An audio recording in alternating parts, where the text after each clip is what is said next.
तर आहे 2004 सुरू करू. मित्र हो, आज आपण जे उभे आहोत ही वास्तू आहे वि स खांडेकर ही खेळलेली जागेची. या ठिकाणी 2004 पासून सुंदर असं एक ग्रंथालय चालू आहे. नाणेली तालुका कुडाळ गावातील ही वास्तू. इथे वि स खांडेकरांचं बालपण गेलं. 7वी इयत्तेत असतानाच्या काळामध्ये इथून ते शिरोड्यापर्यंत शिकायला जायचे आणि त्या काळामध्ये त्यांचं बालपण जे गेलंय ते हे वास्तूमध्ये.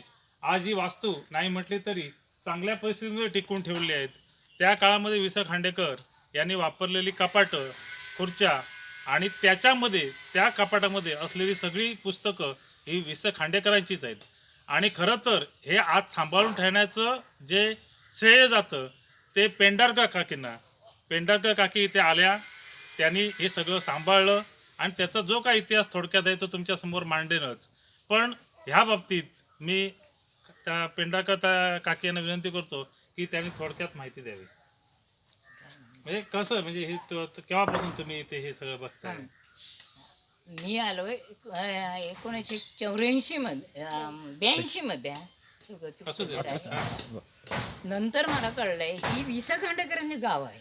वि स खांडेकरच्या आता आपण इथे स्मृती म्हणून काहीतरी ठेवावं म्हणून त्या निमित्ताने मी गावामध्ये ग्रंथालय चालू केले. 2004 मध्ये आमची स्थापना झाली. 2007 मध्ये आम्हाला मान्यता मिळाली. आजपासून आजपर्यंत आमच्या ग्रंथालय चालू आहे आणि क वर्गामध्ये आहे आमच्या.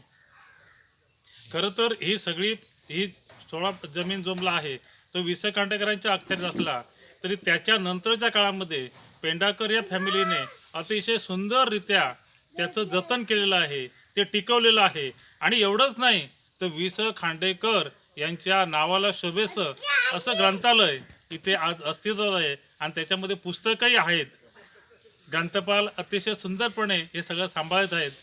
तिथे सुंदररित्या त्याची मांडणी केलेली आहे आणि पुढे ही वास्तू अशीच उभी राहावी याच्यासाठी आपण सगळ्यांनी प्रयत्न करायला पाहिजेत. एवढंच सांगून मी थांबतो. धन्यवाद.